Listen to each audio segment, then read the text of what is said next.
A Bíblia diz que Daniel tinha sido levado para o cativeiro da Babilônia. E lá ele orava voltado para as bandas de Jerusalém.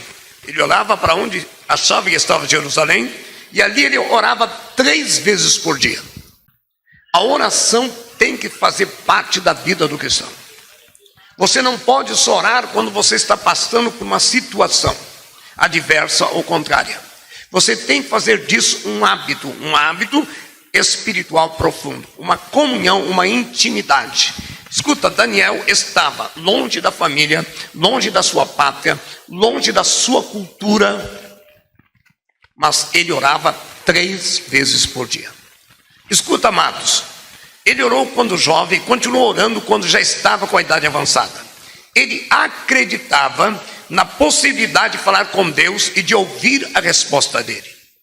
Daniel acreditava tanto no poder da oração, que ele acreditava na possibilidade de falar com Deus e Deus responder.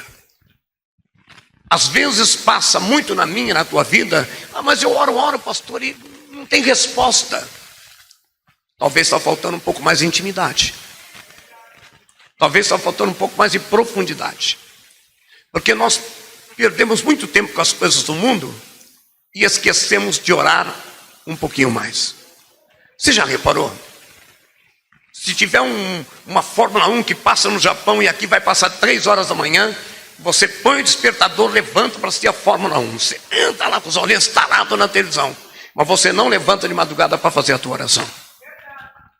E aí você acha que Deus, por que Deus não responde? Porque muitas vezes você desperdiça o tempo com coisas que agradam a tua carne, mas que não enchem o teu espírito.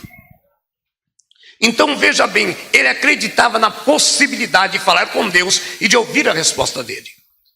Por essa razão Daniel mantinha uma vida de oração. E você, tem orado?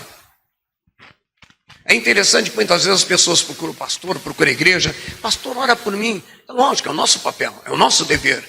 Mas às vezes a pessoa pensa que a eficácia da oração, ela pode até funcionar porque Deus é misericordioso. Eu, pastora fulana, missionária, a pastora Marina, seja quem for.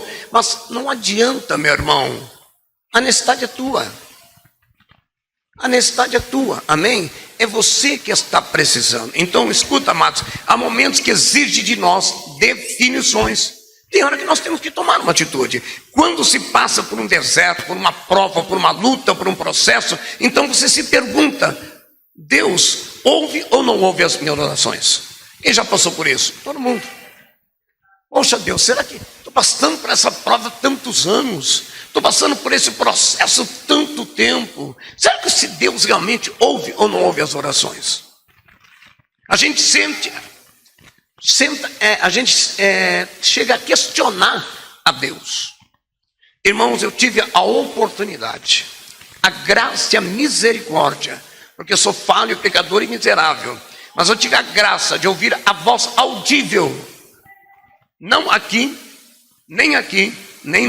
mas ouvir a voz aqui. E eu tive medo. Eu passei um processo muito difícil, uma certa noite, de madrugada, uma luta, uma prova, minha mãe lembra disso. E levaram meu filho, uma coisa terrível, de madrugada. Eu orei, fiquei desesperado. Será meia-noite e pouco, uma tristeza, todo mundo chorando, aquela coisa terrível. E eu dobrei meu joelho e falei: Deus, o Senhor existe. Eu orei tanto para que isso não acontecesse. E agora o Senhor está permitindo isso? Isso era meia-noite, alguma coisa assim. E lá de joelhos dobrados, uma voz disse assim: ainda hoje tu verás a minha glória. Eu me assustei porque eu já orava, mas eu nunca tinha ouvido falar aqui. Eu escutei aquela voz, labaço e defácia. E eu levantei, eu falei: nossa, meu Deus, eu estou tão turbado, acho que eu estou ouvindo coisa. Não. No outro dia, Aramandarábia, Deus fez um reboliço na situação. Trouxe meu filho de volta, aleluia. E quando nós estamos todo mundo se alegrando ali, eu fui lá para o quarto para agradecer a Deus por aquele reboliço, porque aquilo ali seria impossível naquele momento. Deus fez um reboliço de uma noite para outra, o choro pode durar uma noite, mas a alegria vem pelo amanhecer. Eu sou parte e testemunha disso. Quando eu fui dobrar os joelhos, lá naquele quarto onde nós tínhamos 2 beliches, dormíamos eu e minhas irmãs, aquela voz disse assim: não te disse que tu veria a minha glória. Aramando e que sereu a daracaia nova subir. Eu ouvi. E não vou brincar com Deus, porque eu vou ter que dar testemunho diante da face dele. Mas eu mantinha uma vida de oração. Então, meu amado, às vezes você se pergunta: Deus ouve ou não ouve as minhas orações? Vale a pena orar? Esperar a resposta? Saiba que muitos oram e nada acontece. Por quê? Porque as orações só são ouvidas quando elas não seguem as regras do mundo e a regra dos homens. Tem que ser do meu jeito, tem que ser do jeito que eu quero. A tua oração não vai ser. O próprio Jesus: Pai nosso que estás no céu, santificado seja o teu nome, seja feita a tua vontade. Só que às vezes nós não queremos ceder, porque nós queremos que seja a nossa vontade. Porque às vezes a vontade de Deus parece contrária àquilo que estamos pedindo. Mas não te esqueça que a vontade de Deus é perfeita, maravilhosa e santa, é muito melhor do que você está esperando. É que às vezes não bate com aquilo que você está, não causa com aquilo que no momento você parece que... Mas o Senhor, Ele está sempre te dando o melhor, mais do que você espera.